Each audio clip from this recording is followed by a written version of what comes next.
Okay, hold on, guys.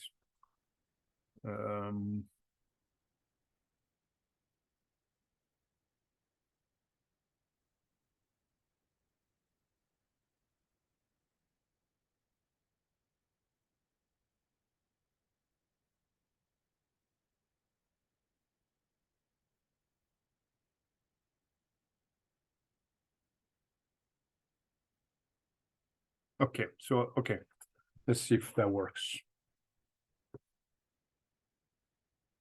Okay, so you can see my screen now, I think.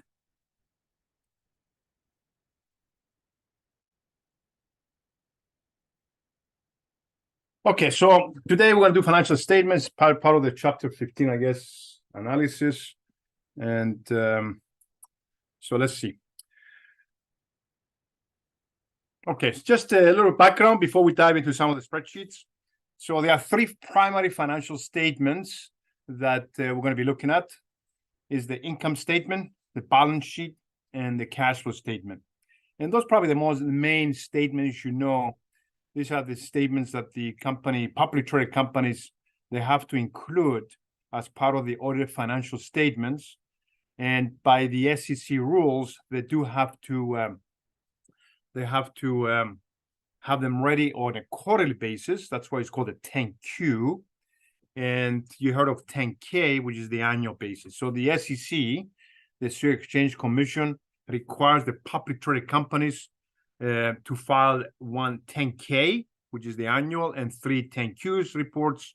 And basically a 10K and 2Qs include those three statements. Now, these are detailed. You can find this any public company can find them for free at the SEC's EDGAR system. So if you go to edgar.org, you find any statement, any company that you're looking at. But also, you can also get free statements if you follow, if you go to the investor relations of any website. So if you look at Tesla, for example, and you look at the financial statements, you can go to tesla.com, and then you go into the investor relations page, and then you can access to all the annual reports and the 10Ks and 10Qs. You can also obtain financial statements on Yahoo Finance, which I do, Finance Yahoo, and any Google Finance, okay? Now, in addition to the statements, the actual statements, we're going to go over it. What's interesting about the annual statement, I urge every student to go to those. There is a section that is required by the SEC. It's called the Management Discussion Analysis. We call it the MD&A. The Management Discussion Analysis gives you opportunity for management to discuss their financial statements, to actually basically say, you know, what happened, why my performance is down, why is my performance up. So there's a very detailed explanation and discussion what the management feels they want to communicate to the investors. So I urge people to go to that page because it tells you a lot about what the company came from and what the company's outlook going forward. Continue with the discussion of financial statements. Financial statements, of course, are used in many areas. Now, to evaluate publicly traded companies, for example, and we're going to have a whole section of valuation, analysts who represent different investors, they need to, they need that kind of uniform financial standards so they can be consistent, accurate, and complete. So if you look at any statement, either you are a cable company versus a technology company versus a grocery supermarket company, they're all about they're consistent, starting with the sales on the top, end up to the profit on the bottom. So it has to be uniform so people can understand. Now, public accounting organizations like they will also have set up global accounting standards. So if you are a US company versus a European company, they have their own standards. Now, over the years, the biggest organization is the IFRS, which is the International Financial Reporting Standards, is used throughout the world except the US. And they try to get to the US to comply with international standards. Japan actually only recently moved from some kind of a US GAAP into the IFRS, International Financial Reporting. The US is a little selfish. It's a country that is controlled primarily by the SEC, which is the biggest stock market. And they're still very slow in moving their financial statement analysis into the IFRS. So we have the US GAAP. And to be honest, I've been teaching both the IFRS and the US GAAP, and I still like the US. It's a little more organized and it's a little more consistent. Where if you look at the European standards, every financial statement is a little different. I mean, all the numbers are there, but you have to look for them. And they are not really, they're a little more looser, I guess I call it, the European standards versus the US. But there is still some pressure. The US will move into the IFRS, and I think that's going to happen eventually. So as we're globalizing, you're going to be a lot of that moving forward. So today we're going to discuss all three statements, starting with the income statement. Now, the income statement, of course, is a summary of the company's profit and loss. It's called, sometimes they refer to a P&L, the P&L statement, over a period of time. So you can have a quarterly statement, you can have a yearly statement, and sometimes they provide monthly, but under the SEC, you don't have to do monthly. And it reports the revenues on the top, sales, basically. Sometimes they refer to as turnover, expenses, what you have. And if you take revenues minus expenses, of course, you can show a profit or a loss for the year. It is usually accompanied with many discussions. If you look at the income statement or a 10K, there's a lot of discussions, the footnotes, and basically people can go each line and figure out where the revenues are coming from, what are the expenses, the breakdown. So it's a lot of breakdown of the expenses. So if somebody is doing analysis on a specific company, you can get a lot of information from the annual report. You know, what is the expense and everything else. Now, today, of course, I'm going to teach you how to use that information to analyze the company, to assess the performance of the company. And there are many fascinating financial analysis statement ratios that will hopefully you can gain out of this seminar today. Okay. Now, the other things that you have to look at, for example, we are now into September. Of course, September, they don't have the September year end because September hasn't finished yet. So if you look for any statements now, you find probably the June numbers. But if somebody says, okay, what is the year to date? Well, year to date is January through June. So some people want to see how you're doing 6 months versus a quarter. Or sometimes they call it last 12 months. Some people care about last 12 months, which means you have to include June, March, and September, and December of last year.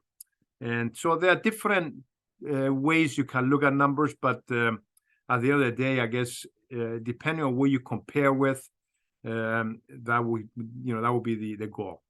So from now, let me just go into an actual financial statement. Here, I picked up a private company, though public company is very similar, of course.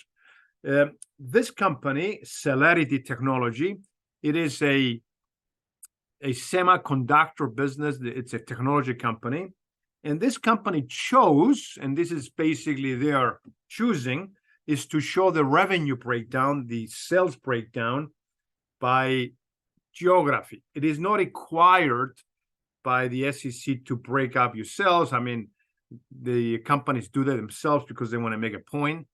Now, sometimes you can break up by geography, your sales. You can break up by products. If you have many products, you can break up by subsidiaries if the subsidiaries are different companies. So every company has a different way. At the end of the day, you need to show the total sales, the total revenue.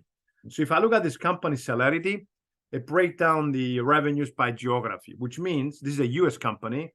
This is the company selling their chips or the semiconductor chips, which goes into cell phones and computers. They sell it to the US, Europe, and Asia. So if you look at the numbers here in year 2, US actually had 920 million sales, European much smaller, 140 million, and Asia much smaller. And so if you add the three, we get to a total revenue of 1.1 billion. Now, the expenses under GAAP accounting is basically broken up into 2 major expenses. You have the direct expenses, which is actually called it cost of revenue. Sometimes they call it cost of goods sold. And the direct expenses, you have 3 major expenses in that area. If you think about it, if I make a chip, an actual chip, and selling a technology chip. What goes into a chip? The materials that you have to buy, the metal, the plastic, so the cost of the materials, the labor, which includes to make the chip, and the overhead. So it's called the MLO, M as in materials, L as in labor, and O as in overhead. Overhead is the energy you use to actually make your product, and it's basically the energy or the electricity, if you want, for the manufacturing. So if you think about it, if I want to make a table, what goes into a table? A company manufactures tables. You have the actual wood, that's the materials. You have the labor, the person that actually builds the table, and then you have the energy or the energy or the electricity in manufacturing, the expense of running and making the actual product. Because sometimes you want to see directly how much cost of a unit of sales. So that's the cost of revenue.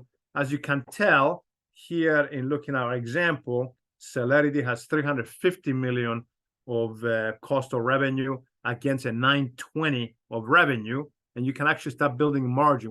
How much money I make out of a single unit? So here is 62 cents a dollar. So every dollar a unit, 62 cents is in the US anyway, is my profit. Europe, of course, with a much higher margin at 64. And the reason I got 62 is 920 minus 350 divided by 920, I guess. So I'm going to go over the gross margin later. Asia, of course, also is small. So if I take 1.1 billion minus 420, so let me see if I can get the laser pointer. So if I go 1.1 minus 420, that's 690. That's my gross profit. The other type of expense, remember I told you that two of them, direct and indirect. The indirect expense includes other expenses that are not associated directly by making the unit or the manufacture. Those actually, there are three types of expenses too that goes into the operating expenses. It's called the SG and A, SGA. The S stands for selling. So if you think about it, by having a unit, you have to sell it. So you have to pay marketing expenses, advertising, commercials. You got to put brochures out. You got to have a website. All those expenses to get the word out to sell your products is under the selling. Then you have general. General is everything else, including rent, transportation, office expenses, headquarter expenses, and administration, SG&A, is the salary of the CEO, the salary of the CFO, not the labor, but per se is the salary people. They are part of the operating expense. So if you run an organization, of course, you need a CFO to run the financials. You need a CEO to run the company. So those are going to the administration expenses. So if I take revenues minus cost of revenue, as I mentioned, you get to a gross profit, which is direct profit after. And then if you take that gross profit minus the operating expenses, you get to the so-called EBITDA, earnings before interest, taxes, depreciation, amortization. Basically, this is one of the most important lines on Wall Street. Wall Street always likes to look at EBITDA.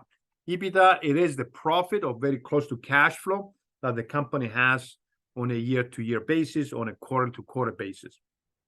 And this is a line that you like to compare between two companies. Now, the reason it's called EBITDA because it's earnings before the noise. I call the noise interest, taxes, depreciation, amortization. They are types of expenses that they are not consistent from company to company. That's why Wall Street analysts like to compare companies before those expenses are shown. For example, interest, which is the first one, the I. Interest, some companies pay debt, they have more debt than others. So you like to take that out of your performance equation. Taxes, who pays taxes these days? Some companies don't pay taxes, some people with less taxes. Some people have different jurisdictions, different countries. So sometimes you want to see the profit for making the product before taxes. Depreciation, amortization is another type of odd expenses. Depreciation, of course, is the expense of a devaluation of your assets. So if I want to buy equipment, the the IRS allows you to detect every year some kind of a depreciated amount of your value of your equipment. And that amount actually will show up here, but it's a non-cash item. So, and that's why they have EBITDA. It's a more important line because it's before that.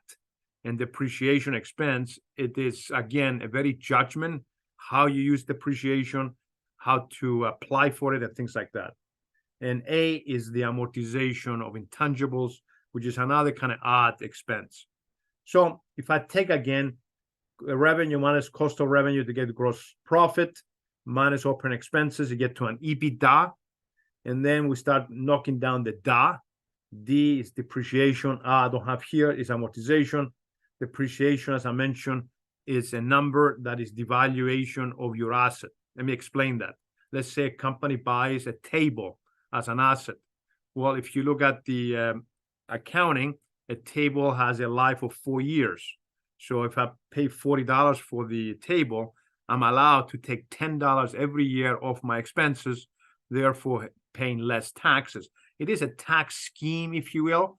Depreciation is more like a tax scheme. The higher the depreciation, of course, the lower the profit. Then the lower the profit, the lower the taxes you pay. But if you think about it, depreciation doesn't come out of your pocket. It's not a tangible thing that you can touch. It is an expense that you calculate after you spend money on the equipment. And so, if you take EBITDA minus depreciation, you take the DA out, and you get to EBIT, earnings before taxes. You get to 368, and then interest expense, which is the cost of borrowing. Now, what's interesting about when you borrow money from a bank, the portion of the interest that you pay the bank, that interest, you can deduct it out of your income statement. It is a true expense, and it is actually deductible for tax purposes. With the principal amount, the amount that you borrow, you cannot deduct that. You have to pay that back, and that's not tax deductible. The portion that is deductible is only the interest. So we subtract the interest to get to an EBT, earnings before taxes. Now, earnings before taxes, it is the profit you make, and then you have to share that profit with the government. So the government, depending on jurisdiction you are in, I put 40% here. In the US, it's 24% corporate tax. Other countries are much lower. But in general, between state and corporate tax, federal tax could be 30, 35%, or 36. I have it 40 here. This is before the reduction of taxes that we had under the President Trump. So 248 minus 99, you get to 148. At 148.8, it is the pure profit net income. Now, net income is the profit of the company for that year. That profit, you can distribute that profit to the shareholders, or partial distribution, which is called dividends, or you can take the entire amount and reinvesting in the company. In other words, keep it in the company as cash, because the company knows better. Sometimes it's good to have that because the company knows better. And some companies, for example, like Tesla, they don't pay dividends, right? Because they figure out that I need the profit to put it back into the company. So that's an income statement. Let's continue with the next statement. The next statement is called the balance sheet statement. The balance sheet statement represents the wealth of the company. So let me explain. So let's assume that you walk in someone's house, okay? And the first thing you look at the guy's house. So you visualize a house. The guy has a very expensive couch, has a very expensive picture frames. Now, immediately you start assessing the wealth of the person. He has a big swimming pool, has 10 bedrooms. So immediately you conclude the person has money. So that's kind of when you look at the balance sheet, the company is showing you everything they own. They own trucks, they own a building, and manufacturing. The problem with the first statement I said, when you walk in someone's house, you don't have the ability to say how they pay for it. You know, how they pay for all this wealth. Well, it would be nice to ask them, can I see your statements? Can I see your debt? Can I see your credit cards? So the balance sheet gives you that too. So the balance sheet, because it balances, it gives you the side of the balance sheet, which is the asset side right here, which tells you everything the company owns. On the right side is everything they owe against what they own, which is called a liability. And you're hoping the liability is much lower than the asset, because the difference is the net worth, is your value that you have in your house, the value you have in the building, the value you have in the company. Think about it. If I want to buy a house, right, and that's the asset. If I pay $100,000 for the home, and I put a $20,000 down payment, that will be my equity or my net worth, and the other $80,000 will be the debt. So that will be your balance sheet, like a personal balance sheet. You will show the assets that you own, you will show the liability that you owe against the assets, and hopefully you have enough equity built up in your home. So as the assets go up, liability comes down, your net worth goes up too. Now, this is actually, it is one of those equations that you can use it for many applications in finance. For example, in the consumer finance area, like I mentioned, the value of the house, it's the asset, and on the liability and equity side is the mortgage and the equity. On the corporation value, the value of the corporate is the enterprise value of the company, the company's firm. We're going to have a whole section on that, which is equal to the debt of the company plus the equity, which is the stock price. And if you look at investments, again, is the value of the investment, which can be, how do you buy a stock, for example? Maybe you borrow money to do it. So it all comes down to this ratio, this equation of assets equals liabilities plus net worth. So if I want to continue with our example, which is the Celerity, if you look at this, the left side of the balance sheet represents the assets, and the right side of the balance sheet represents the liability and owner's equity. Okay. So we have the left side. Let's look at year two. The company actually, if you look at the assets, it's broken up into two major categories. Is the current assets, which are referred to assets that they are close to cash or they can turn into cash within a year. And the non-current assets or fixed assets is basically in something that is longer term assets, like a building, like land, like furniture. On the current assets is broken up to 3-4 parts. I picked out the most common ones. The first one is cash. And actually, if you look at the GAAP accounting, which is not doesn't reflect on IFRS, the way they set up the balance sheet is the most liquid from the top to the less liquid. So the most liquid asset, of course, is cash. Cash is basically the cash the company has in the bank statement, for example. So as of year two, on December 31st, exactly on that day, that's why the balance sheet is a snapshot in time versus income statement is a period of time. But it's a snapshot on that day, on December 31st, the company had a $65.8 million in the bank account. Okay. The next most liquid name is account receivable. Account receivable, it is money or cash that you will receive from a customer, and that's very important. Receivable only includes the customer. The receivable is very close to the sales. If I look at sales today of the company, some of it is cash and some of it is owed. In a company like this, once you send your products, you sell your products to a customer, the customer will, you give an invoice to the company that bought your products, and they probably don't pay right away. So they pay about a month or two. So because they don't pay right away, then the account receivable will be will show what the company's owed. So receivables are receivables you get eventually from a customer within a year. The next one is the inventory. Inventory is what you purchase, and primarily raw materials. So in this case, Celerity has they make chips, right? This for the semiconductor business. So those chips, they buy, for example, the metal, the plastic, they buy all the wires, all that stuff, all that inventory they buy from someone. It will hit their warehouse. So that as of December 31st of that year, the company had $40 million worth of warehouse inventory sitting in the warehouse. Okay, and as you're taking the inventory of the warehouse, and you convert it into products and the products are sold, then the inventories come down. Of course, you have to replenish the inventory for future selling. So that number is never go to zero because you always have to have inventory in the warehouse. And the last one here is called prepaid expenses. Prepaid expenses kind of weird the way it's here, but it is here because they are expenses that the company paid upfront and they haven't really used them yet. Let me explain. Some of the expenses the company pays, like insurance and subscriptions, certifications, you might have to pay in the beginning of the year for the year. So it shows that it's there. And the reason is in the asset side is because if I had to sell the company, for example, whoever is stepping in to buy it, we already paid some expenses up front. So it is a value of the company, right? And the best example I can show you, let's say you have a liquor store. A liquor store, you have to pay up front for liquor license.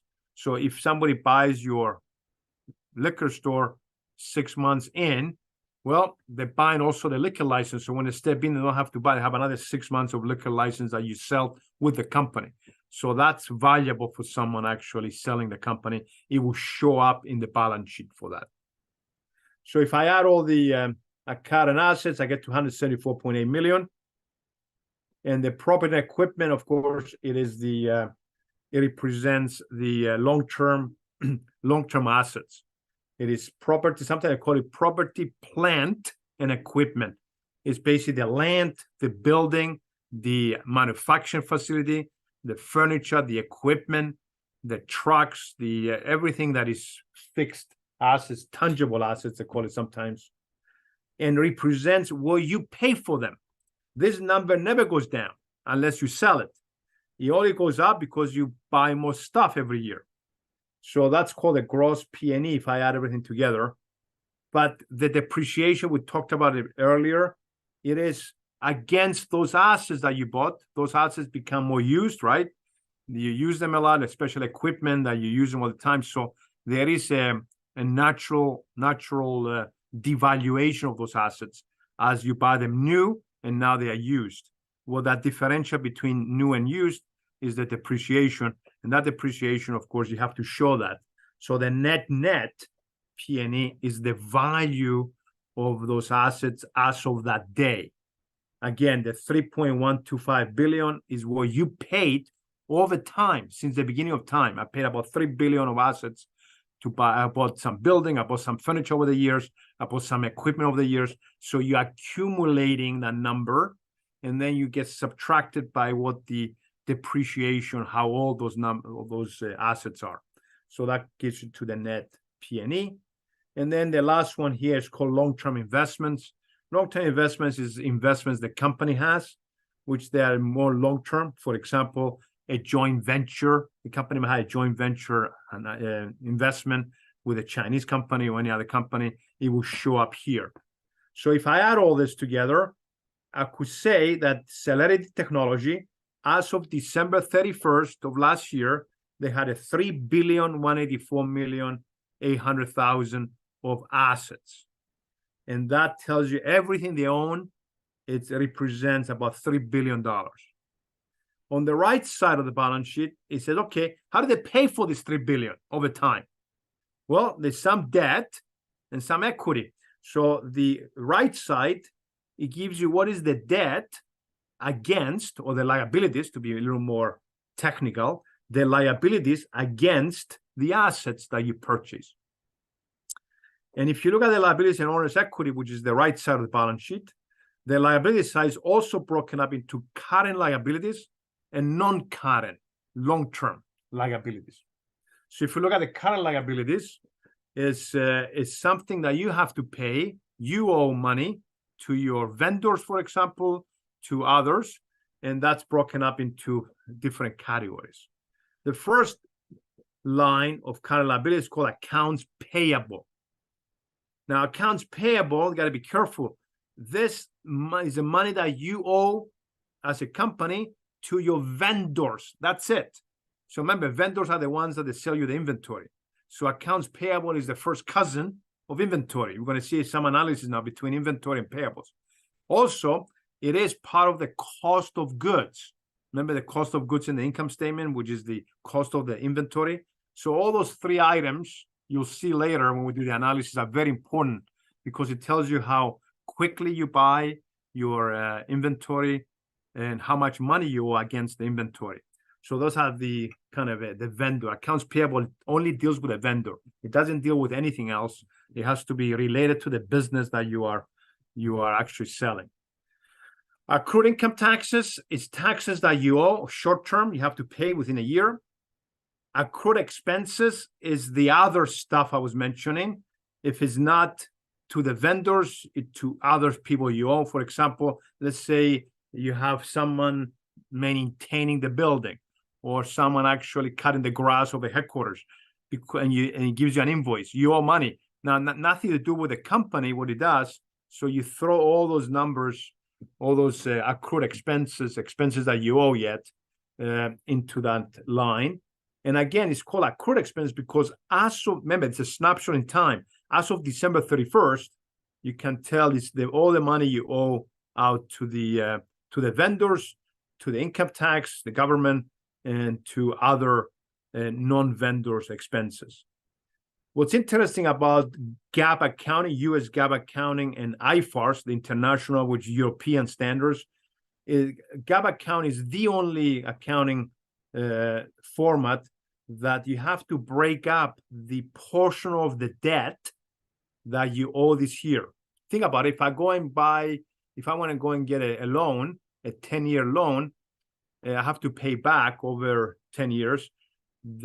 Whatever is owed the first year, you have to break that from a long-term debt to the current portion of the long-term debt. So that's very unique for the US GAAP. Actually, sometimes on IFRS, they might break it, but it's not required. Where the SEC requires you to break up the portion that is coming due this year. So if somebody asks you, what's the total debt of the company? I always tell my students, don't forget the current portion. You got to add the current portion and the long-term together to get to the total debt. Because if you look at the IFRS, it doesn't have that portion. Everything is lump sum into the long-term debt, okay? So if I add all this current liabilities, 68 million, that represents money that you owe and you have to pay within a year, okay?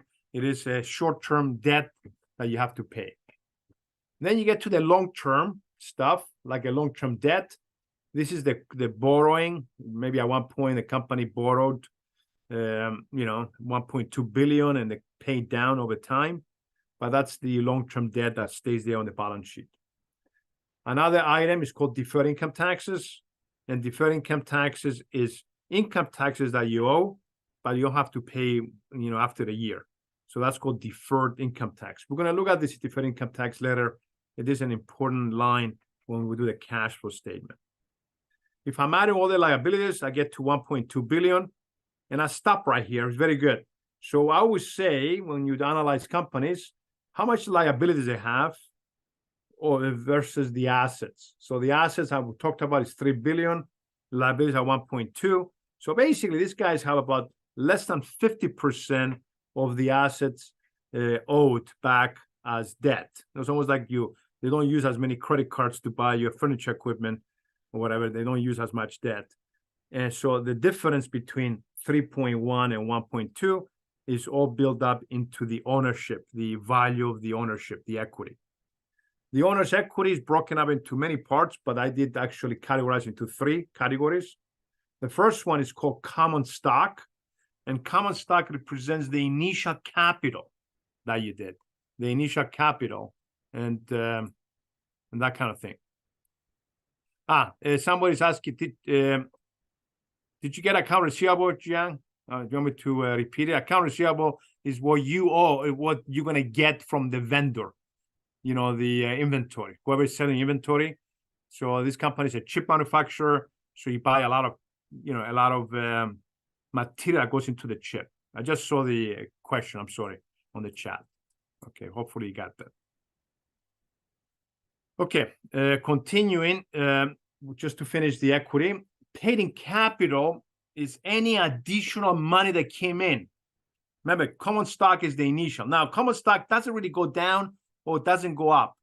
The only way the common stock will go up or down if you issue new shares and you raise more money, so you have more common coming in, or you buy back shares. So you see that a lot in the public companies, but in general, that number is not moving every year. So you're going to see that $1 billion in this case represents the initial capital the company did over time. Paid in capital is basically new capital that came in, okay? Brand new. As you can tell, it was zero before. Somebody came with 25 million. Brand new capital came in, and you will show that. And then retained earnings, which is probably one of the most important lines on the balance sheet. It represents the cumulative profit over time. Let me explain. So as of year one, the company has 746 million. In year two, they have 894.8. The difference between the two is the profit the company had this year. So every profit they have this year, they added to last year's profit. So over time, it accumulates, right? Now, unless you distribute that profit to the shareholders, so you have to subtract that.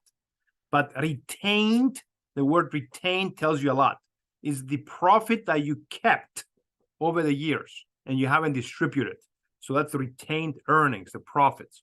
So the 746 to 894, that difference here, let me go back to show you what that is. If I go back, to the income statement, for example, just to show you.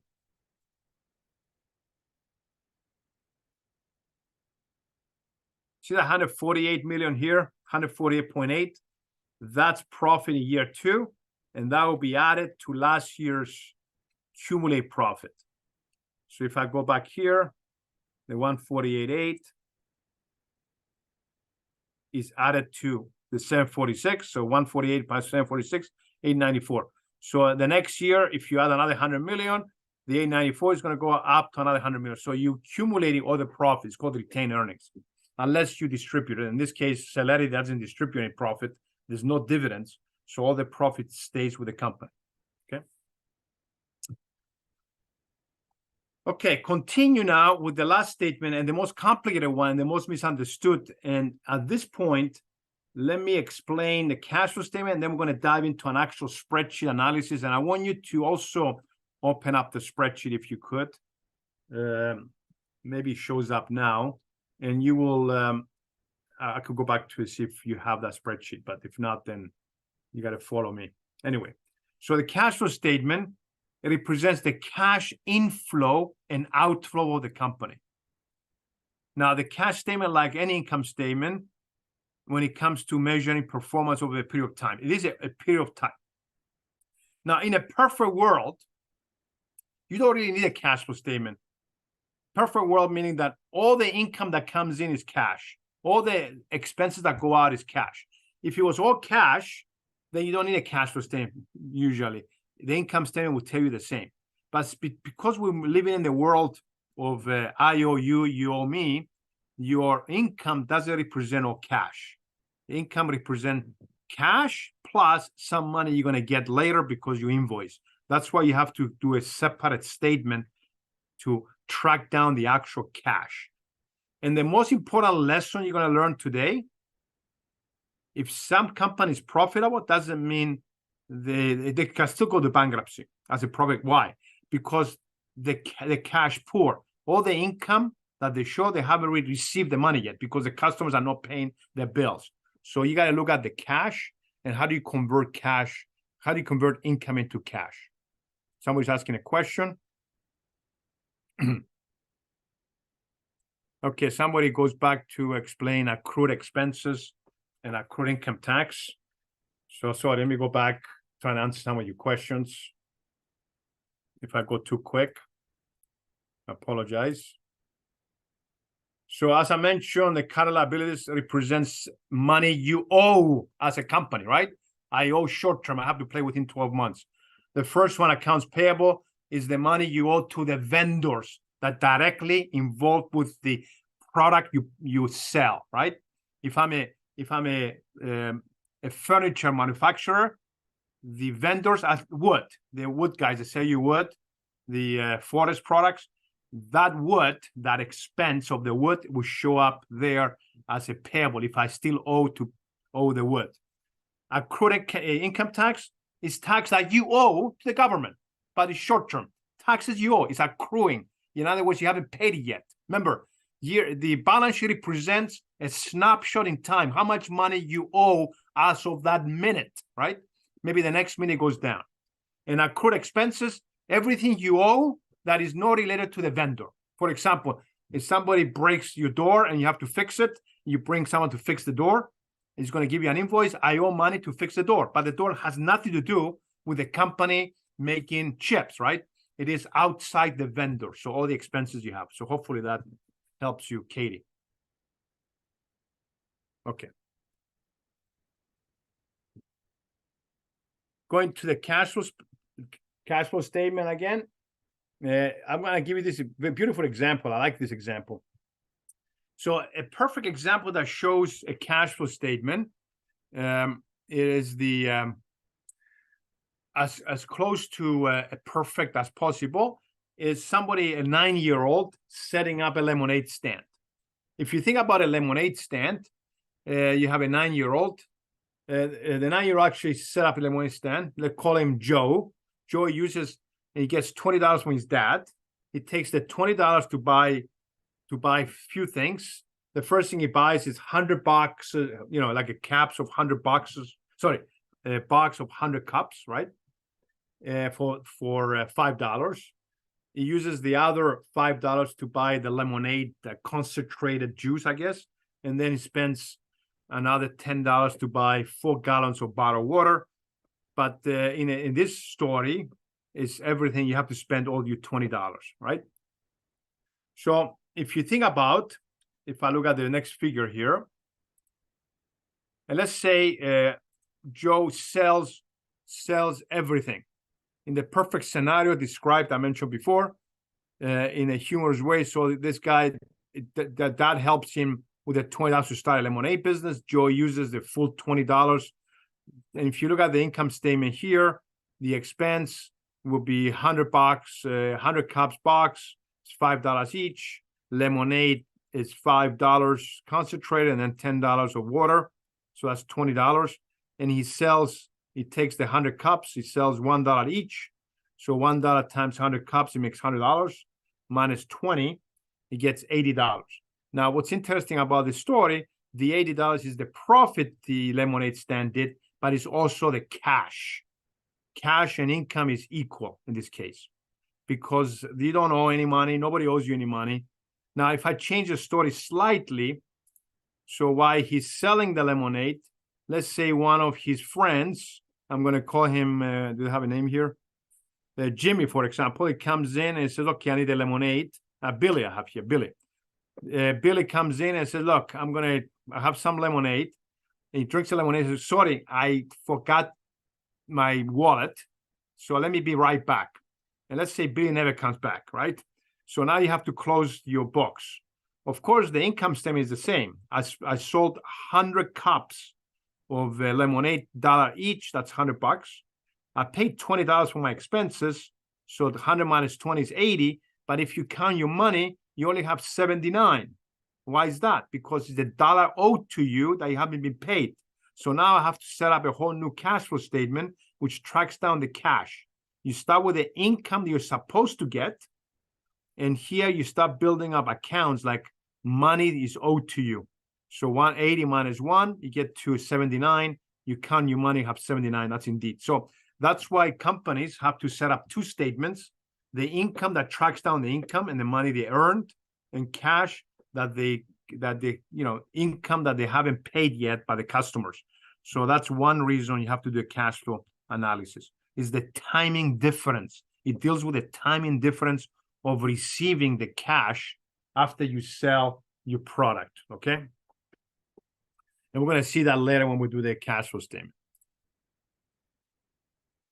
No, a cash flow statement is broken up into three major parts, and it's very organized. I love the cash flow statement, how organized it is.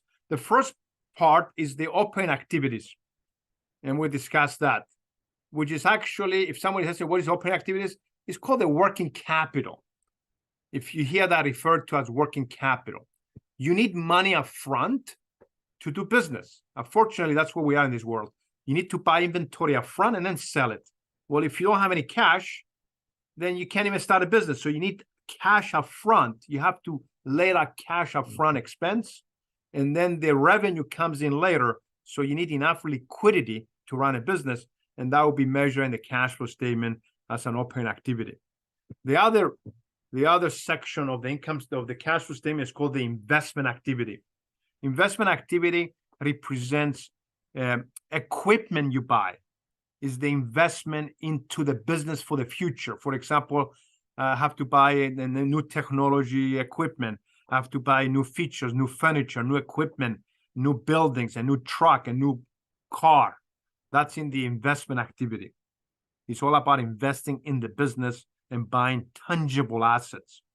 And cash flow financing activities represents the debt that you raise or the equity you raise. So any raising of money or any payments towards debt will be showing up in financing activity. So for now, what I'm going to do, I'm going to dive into the Excel sheet, and I'm going to show you this example. This is probably the most powerful analysis that you would do.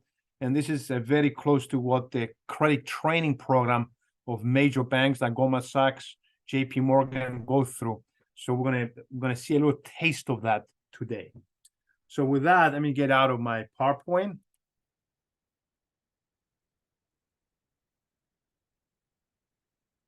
And I'm gonna bring in my Excel sheet. Let me see if it's still there. Let me just, so I can tell you what, if I go here, did it show up yet? No, I didn't show up yet. Should be down here. Let me see. Let me go here. I guess not. Okay. So it should be another, this financial analysis, actually, this is from the book. It has all the stuff you need, but I put another template here. It should show up after we hang up, I guess. Looks like it didn't go through yet. But I'm going to open it. So I'm going to bring it right into the screen. So this analysis has the answers and it has the practice sheet. So we're going to work off the practice sheet, okay? Let me give you the bird's eye view of everything, every statement first, and then I'm going to dive into the cash flow statement.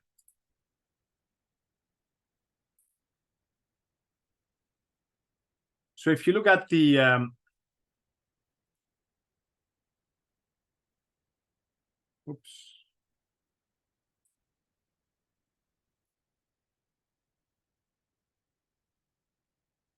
If you look at this is the balance sheet, right? And this is the income statement. And we're going to build a cash flow statement.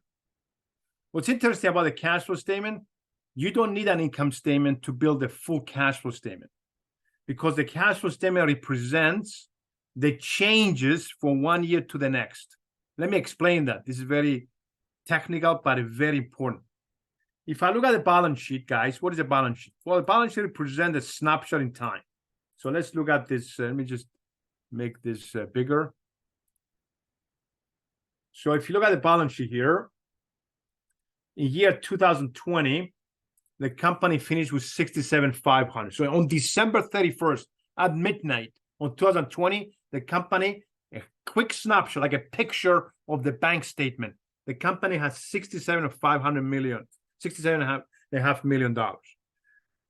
December 31st later, 365 days exactly later, the company shows 86,100. Well, the difference between the two is all the cash inflows that came in, they added cash, right? And cash outflows. So net is almost like you adding, it's almost like your checking account. If you look at December 31st, how much, and then the next year, if it's more, that means you save more money, right? You're spending money from your bank account, you put in money, you deposit, you withdraw, deposit, and at the end of next year, it looks like cash went up. So you saved about 18.6, right? So think about the balance sheet. It's a snapshot in time So if I look at the difference between 1 year to the next, that difference is the flow, the cash flow from 1 year to the next. Look at inventory, for example. As of 2020, I had inventory, raw materials, in other words, in my warehouse, 52.5 million of raw material. A year later, 365 days later, I got 65, meaning I went and bought more stuff. I added more inventory in my warehouse. And how much is that? Well, that difference between 65 and 52.5. That represents an additional purchase of inventory net. And that's going to show up in the cash flow statement. So the cash flow statement, in a way, it measures the changes. So 2021, in this case, cash flow, measures the change, the actual cash when you started the year to ending the year. So everything that we're going to address in the cash flow statement is the changes in the balance sheet. And I did the color coordination here, very important. The working capital activities, part of the cash flow statement, it is the beige area. It is the changes in accounts receivable, inventory, prepared expenses, and the changes in current liabilities. So because that's short term. Working capital, as I mentioned, you need money up front because of the timing difference, right? Then the next category is the investment activities. The investment activities represents the changes in property and equipment. In other words, what did you buy? What other equipment you buy? Now, if I look at very close as the analyst, they had 75 million of furniture equipment as of last year. Now they're 100 million. So they want to spend $25 million or more equipment. That 25 million differential, it will show up here in the capital expenditures. And then the next section, the financing activities, represents all the rest of the balance sheet, all the changes here. And that's how it's going to show up here as the expense, okay? Okay, so starting though, before we get into the actual changes, there's some accounting rules, if you will, that shows the how close I get my net income down to cash income. Now, what's interesting about net income already we have it here, right? Net income is the what's our net income? 260 million is the net income for this example. So 260 is we start with net income.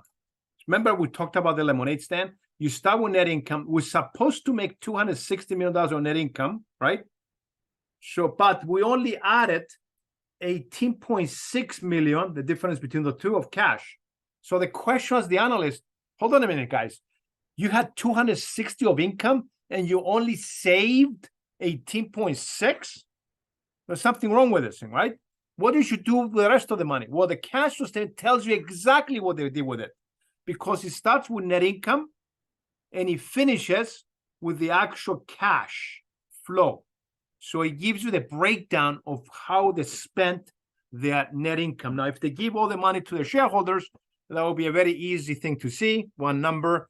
But it looks like when they took the net income profit and they're spending on something. They bought equipment, for example. They bought more inventory. They're buying. So it gives the breakdown of the income, what they did with that, and you'll see that in the cash flow statement.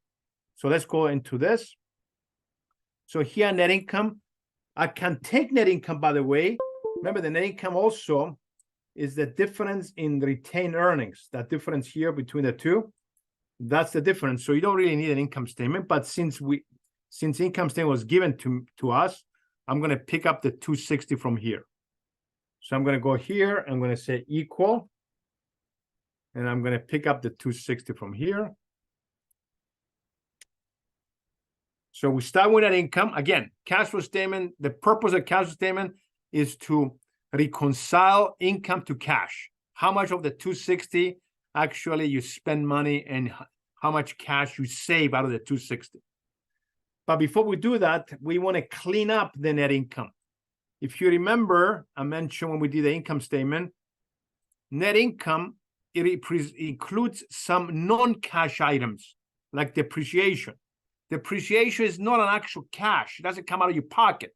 Depreciation represents some made-up number of the equipment you bought a year ago and the devaluation of this equipment, the actual value based on accounting. So basically, it's not a cash item. So we need to add it back because 260, we subtract 100 million to 260. So I need to add it back to get to higher cash, right? And that's the key. So here you're going to add the cash, the depreciation. So we're going to here find depreciation. And then deferred taxes, of course, is taxes that you defer because it looks like out of those taxes that you pay, 130, sorry, what is it? 173, some of it was deferred. Well, how much was deferred?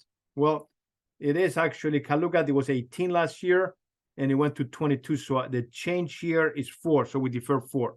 Now, before I put in the 4, let me sidetrack and bring another concept in cash flow statement analysis. Since we're dealing with the changes on the balance sheet, you're going to ask the first question. When you remember, we're filling this, we're going to fill the entire cash flow statement with the actual changes on the balance sheet 1 year to the next. So the first thing you ask, what is it? What is the change? It's an asset. If it's an asset and it goes up, sorry, if it's an asset and it goes down, then it will show, sorry, if an asset goes up, sorry, then will show as cash negative, okay, in the cash flow statement. Why? Well, think about it. If I'm building up my assets, I have more cars, more buildings, more equipment, my asset is going up, then I have to pay for it. So I'm going to have a negative number. Cash, the cash is negative. If the asset is going down for 1 year to the next, will be cash positive, right? Because I am selling stuff. My assets are going down. By selling my equipment, I'm getting cash for it. So the cash is positive. Liabilities, though, is the reverse. Liabilities, when the liabilities go up, cash goes up. How's that? Well, I'm borrowing more money. When I borrow, my cash will go up because I'm taking that money alone and my cash position is going to go up. If I'm paying down my debt, so my liabilities go down, then it's cash negative because I'm paying my debt. Equity going up, of course, cash flow positive because somebody's coming in to put money in, and equity going down is cash negative. So if you apply those rules, then you're going to have a correct cash flow statement. And we're going to apply the rules right away. So deferred taxes, for example, it could be negative or positive. Well, deferred tax is a liability because it's down here. Deferred tax is here, right? Right here, that red one. So if it goes up, that's a cash positive. So I'm going to go here and I'm going to say equal. And I'm going to do this year minus last year. 22 minus 18. So that's 4. So cash income is the sum of all three here. That's cash income. No, now I didn't get into too much on these 3 items, but at the end of the day, it's called the cash, non-cash add backs from the income statement. So this cash income represents very simple. Basically, the company had made 364 million. Maybe this is in zeros, by the way. So 364 million, 100 million, or 364 million, 100,000 of income from selling the products, right? Minus expenses, minus taxes. So that's a lot of money 1 year, 364 million of cash. So the question is, what did you do with that money? What did you actually, I wanted the allocation, the distribution of that money. So the first thing they did, they had some timing differences. The 364 that shows here, they never got those 364. So we have to address the working capital, which means, remember the lemonade stand? Some of that, they didn't get the money cash. So we have to get to a pure operating cash. So the first thing you do is looking at the working capital activity changes. So here, this is an asset. According to the rules I just mentioned to you, if the asset is up, it's cash negative. If the asset is down, it's cash positive. So let's build that thing. Change account receivable. So I'm going to do equal. and I'm going to say, okay, receivables, you take last year minus this year, because asset is it's going up, that's negative number. It will show us 19.5 million. Let's continue with the inventory. It's 52.5 minus, the difference is between 52.5 and 65 is 12.5. In other words, you went and paid more for inventory. So some of that 364 million of cash income, 12.5 went to pay for more inventory, right? So that's the difference in here. The next one is equal 15 minus 13. And that's cash positive. Looks like the prepaid expenses went down. So we heard some cash. The next section is the accounts payable, which is it's a liability. And if the liability goes up, that's cash positive. So it's this year minus last year. So it looks like we're hoarding more cash. We didn't pay out. Remember, we have payables. We pay out money. So that's 12.5. Taxes, do we pay more taxes this year? Yep, because it's 15 minus 18. So it looks like we got our tax back from 18 down to 15. We owe less taxes. So we have to do a $3 million of taxes. And then the last part, accrued expenses, is 10 minus 15. So now we addressed the base area. And now my total working capital, if I do the sum of all this, represents 25.5 million. 25 million, meaning that money that we still owe to us, right? So net, what's my cash? It's 364 minus 25. So I'm really having cash flow from selling my stuff from operations of 338 million that year. Out of the 338, 600, how much you invested in new equipment, in new investment? Well, that's the next section that deals with that. It's called the investment activities. Capital expenditures represents the change in investments, in change in asset purchase, like land, building, furniture, equipment. So here I'm going to say equal 4.5 minus, remember we spend money. We had $4.5 billion of assets, and now we have 4.65. That means we spent about 150 million of new assets. And that shows us a negative number, okay? The next one is long-term investments, 300 minus 400. So it looks like we spent about $100 million of investments. So total investment activities, of course, is about 250 million. So again, out of the 338 we made as cash last year, 250 million of that we spent on new equipment, new investments, new building, new land.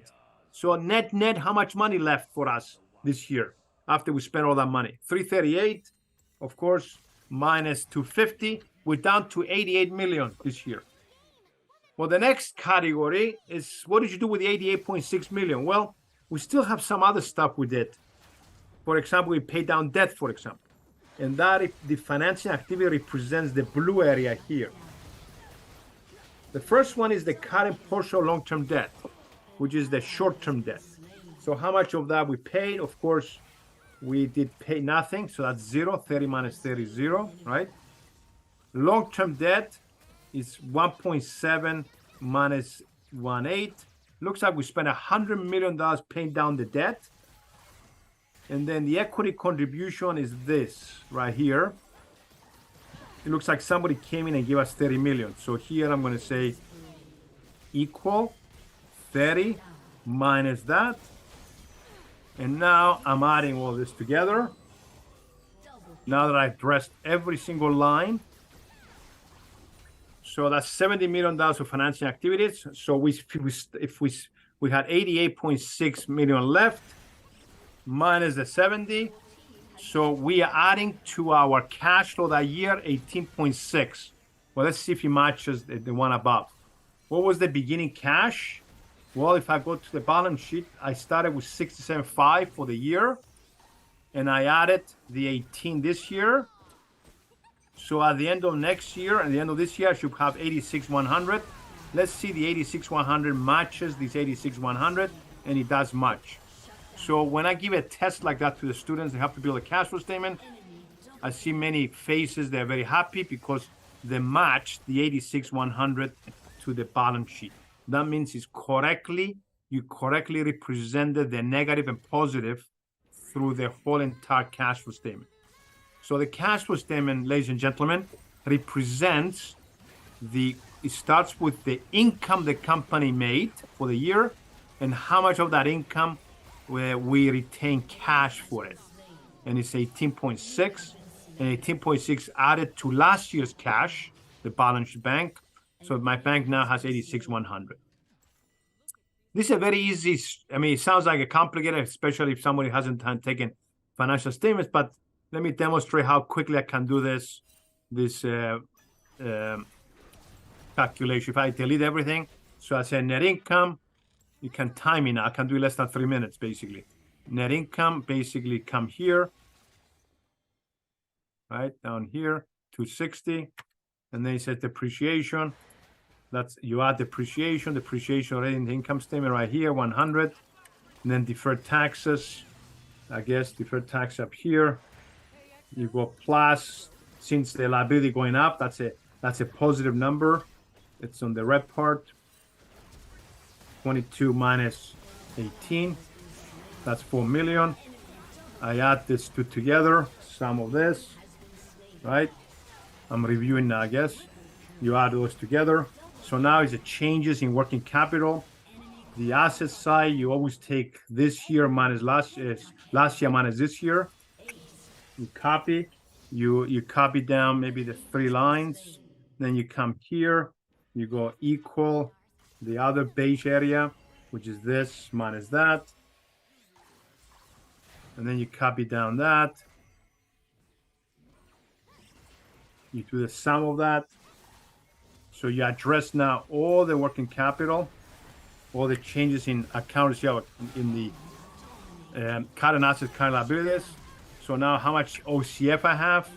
364 plus 25.5. So that I have open cash of 338.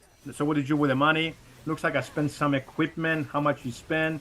4.5 minus 4.6. I spent about 150 million. And I also added some investments, 300 to 400.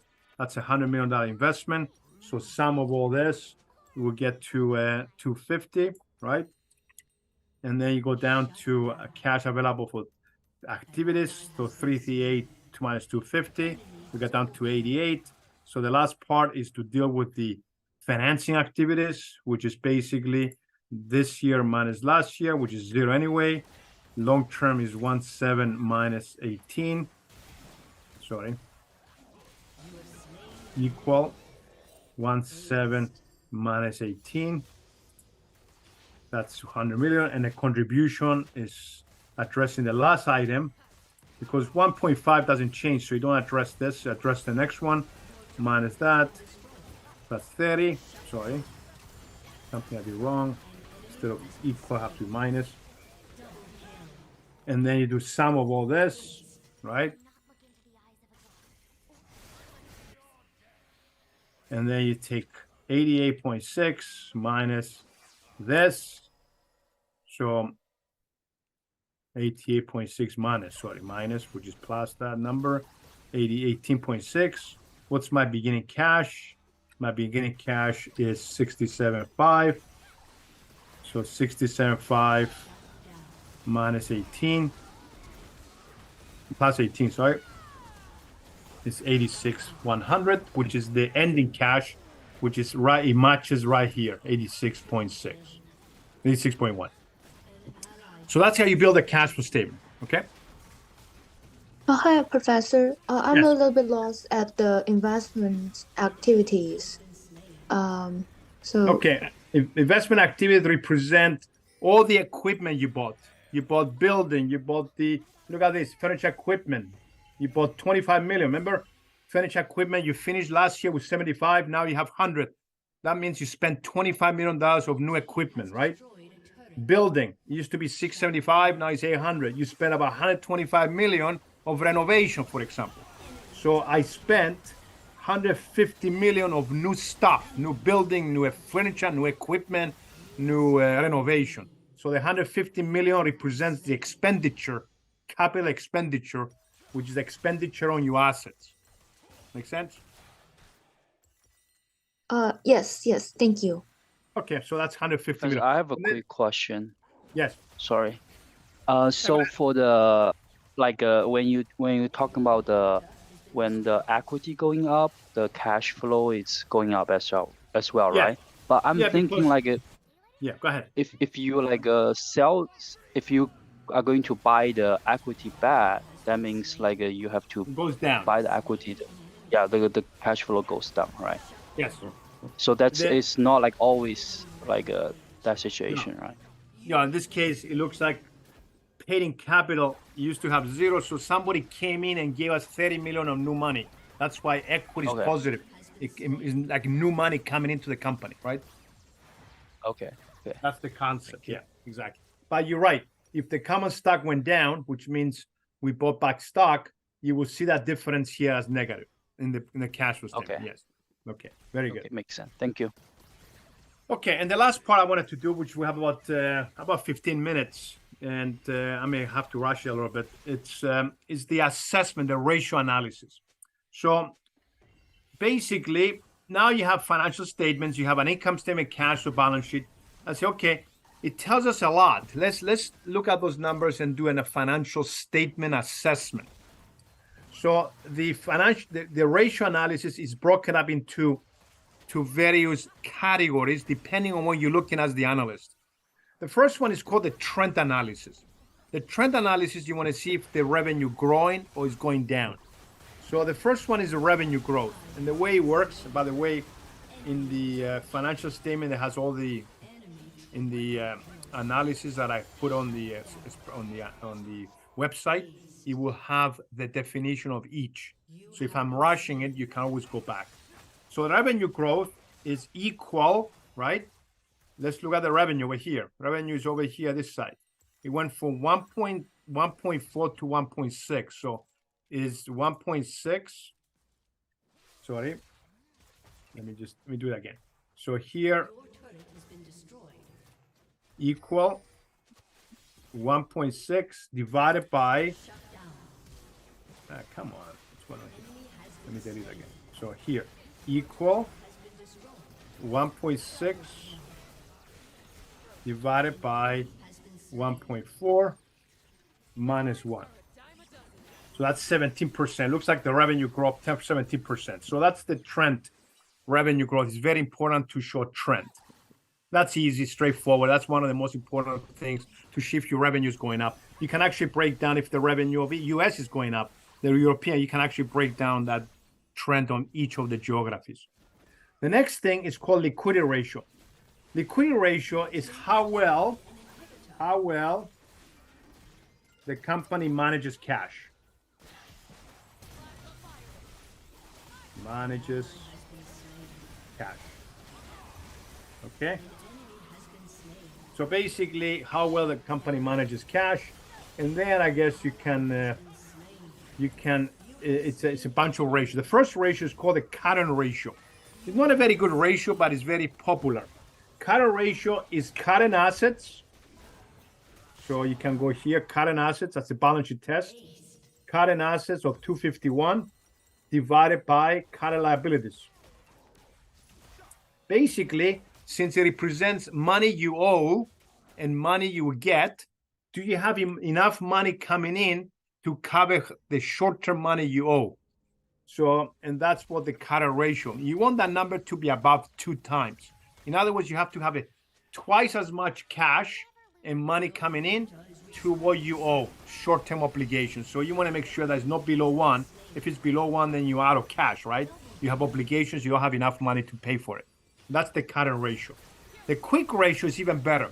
The quick ratio ignores inventory because inventory is not really a good source of cash. You have to sell it and maybe you have to take a hit. So a quick ratio is basically, the definition of that is basically account receivable, cash plus account receivable divided by current liabilities.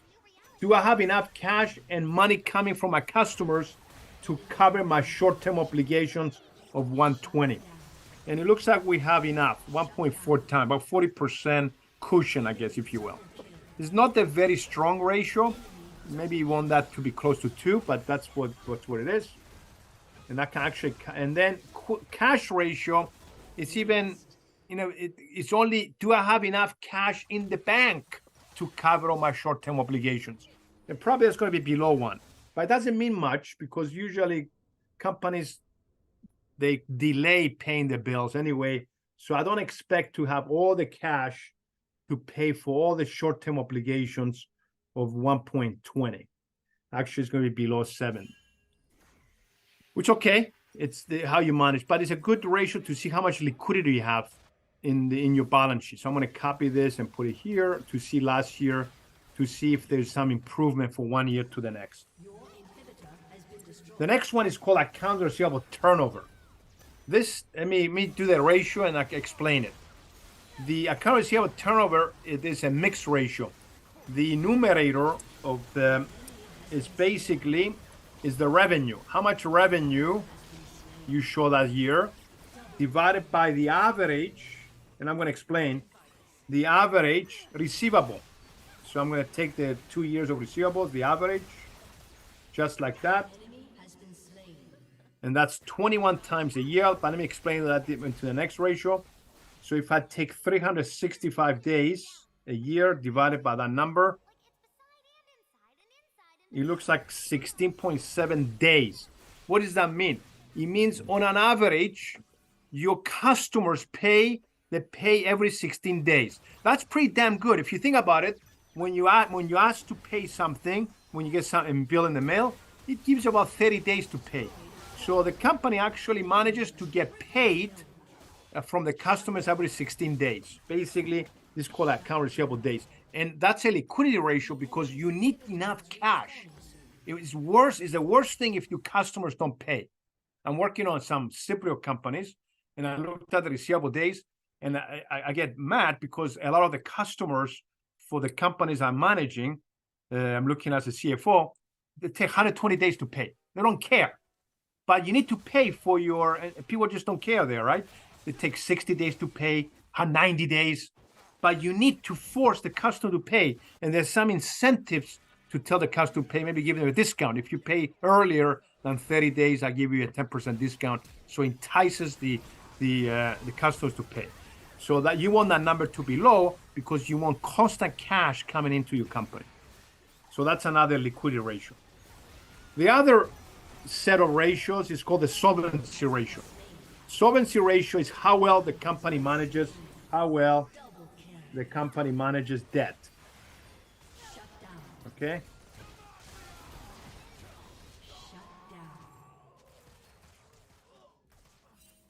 And that's what the solvency ratio is, how well the manager manages debt. And this is very important because those are the ratios the banks run to see how much money they're going to give you. It's very important to look at how well you manage your debt. It's a very dangerous game to have a lot of debt and you can't really manage it because then you can't access capital. You need to be good standings to have debt being paid on time and all your interest being on time, because if you are known consistently, you don't pay your debts, then no way you can be raising more debt. So this is a very important ratio analysis to see how manage debt. The first one, it is a balance sheet test. It's called total debt in relationship to all your total capital. So this is actually, I'm going to go equal, open parenthesis. I'm going to find the total debt that year. Total debt, if you think about it, is the short-term debt of 30 million plus 1.7 billion divided by the total capital, which includes debt again. This plus that plus the equity of 2.9. Let me explain that. 37%, which means out of the 100% investment in the company, new equity, new debt, 37% of that is debt. It's pretty damn good. 37% debt and 63% equity. Think about it. You have more equity in the business than debt. And if you want to be an investment grade company, which is BBB or higher, the S&P and Moody's, when they rate you, they want that number to be 50% or lower. The more debt you have, the lower the rating you have. You're more risky. Hilton, for example, when they raised debt, they had 80% total debt, which made them a single B credit. It was B plus. Now, since then, Hilton actually paid down debt tremendously. They brought that ratio below 50 and they got upgraded to BBB. So they are less risky as when they used to be. So that's a liquidity ratio that is very important. The next one is called the coverage ratio. It is, okay, do you have enough profit, for example, to cover the most basic interest payment? Interest is the most important payment you have to make towards your debt. If you miss any interest payment, it might as well go into bankruptcy, because interest is you cannot miss an interest. The banks would take over and would take your business, and you have to accelerate, and they will take over your business. The same thing if you have a mortgage on a house. If you don't pay your debt for a few months, the banks can step in and claim your house, of course. So that's very important ratio to see, do you have enough profit on the company to pay you interest? So that's a very simple ratio. It's an income statement ratio. EBITDA is the numerator, which is your profit of the company before interest. And do you have enough money to pay interest? And the interest here is 136. And according to this, you have plenty of money. We can cover 5 times your interest. Now, for investment grade companies, they want that to be 3 times or higher. This company is doing very well, 5 times. The next one is the total debt to EBITDA. Now, here is a little mixed ratio. The debt is the balance sheet and EBITDA. And this is one of the most complicated ratio, but the most important ratio. And they use this for capacity, debt capacity, which I'm going to explain in a few minutes. So let's look at this ratio. The numerator is total debt. So let's see what the total debt that year is. Total debt, as I mentioned before, is 30 plus 1.7 divided by EBITDA.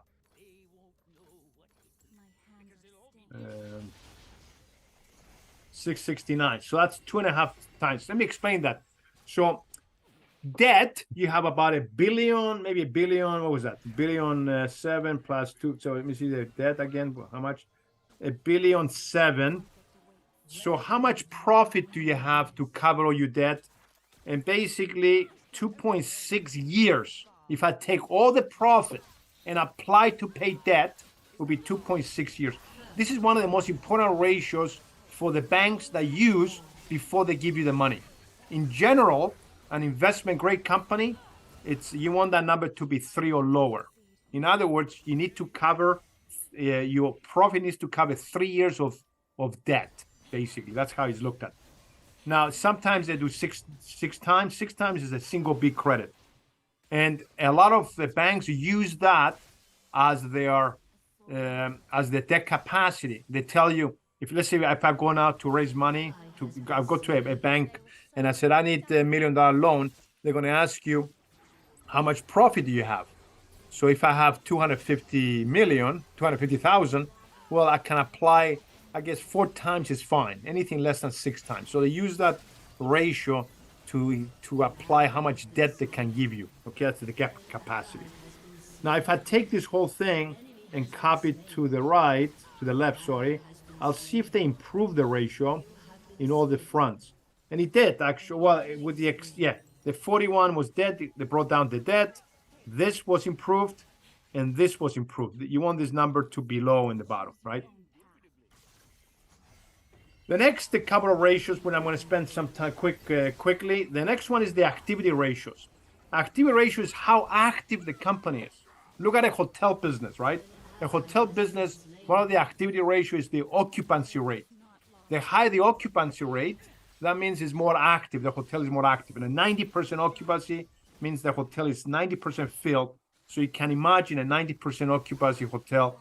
The lobby is full. People are waiting in line. The restaurants are full. Versus a hotel has 10% occupancy. It's probably like a ghost town. Nobody's around. So different industries use different activity ratios. The one that Celerity uses, since they are manufacturing, is they use the inventory ratio. Let me do the calculation and then I will discuss it. Inventory ratio is a mixed ratio. So the numerator is basically accounts payable, cost of goods sold. So let me explain that. I take the 630 here, divided by the average inventory. Let me go to the average inventory. So it looks like we turn in the inventory 10 times. If I do 365 days divided by that. So basically, the warehouse, the inventory in the warehouse, think about all the raw materials in the warehouse, takes about 34 days to come out of the warehouse to convert into revenue. And you want that inventory to be short because like just in time, like a Japanese, I remember a study I did, the Japanese auto market with the US auto market back in the 80s, the Japanese were taking a lot of market share because they could take those cars and from a beginning stage to, from a metal to cars, it would take them 20 days for a single car to manufacture versus the US had 60 days because they can turn those cars into quicker cash. And that will be an activity ratio. The more active you are, the higher the lower the inventory ratio is. And that's basically another activity ratio. And the last profitability ratios here, it tells you how profitable the company is. The first one is the gross margin. So basically the gross margin is the gross profit, 1.55 divided by revenue. So it looks like we are on a 62%, which means every dollar unit, 62 cents is profitable on a direct basis. And if I include the EBITDA margin, in other words, other expenses, including selling and general administrative marketing expenses, if I take the 669.5 divided by the 1685, I get to 39%. And then the ROE and ROA is like the return on the asset. How much net income I made? Well, if I look at net income, how much profit I made? 260 divided by the average assets. And I can explain that in a few minutes. So if I take the average assets, which is here, it looks like 5%. In other words, my assets, which I own, I have 4.7 billion of assets. And how much profit you make out of your assets? And I'm making about 5% return on my assets. I don't know if it's good. Usually you want that number to be 10%. But let's look at the ROE. The ROE is net income again, right? Net income. And I'm done with the last ratio before I open up for quick questions for 5 minutes. Extend the session. Average.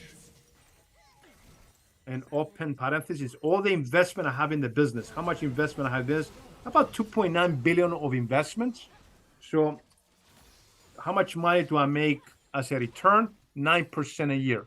So the way you have to think about it, it's almost like you're taking all your money, put in a bank, and the bank will give you 5%, or the business give you 9% here.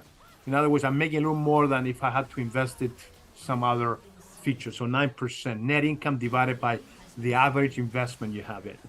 So this is the ratio analysis, and I don't know, but usually I take about half an hour to go through it, and I squeeze in 20 minutes because it took us a little longer for the other stuff. But this is the ratio analysis that analysts do to compare between companies, to compare year to year, and also to compare versus expectation. Usually analysts that do a projection and they just look at those ratios to see if the company met those ratios or exceeded the ratios or they haven't met them. So that concludes my lecture. If you have any questions, I'm here, but I appreciate your time for listening. Any questions? Thank you. I have a quick question. So yes, I saw on your website there are like a different format of this Excel, right? Yeah. Actually, after we hang up, if you go back to that, I'm going to add a template. This is a template here. See, it's a cash flow template. Okay. So you should, when you come back in about 20 minutes, you should have it. Okay. Okay. Awesome. Thank you very much. So you're going to have the practice and the answers basically, so you can play around with it. Okay. Thank you. Anyone else? you.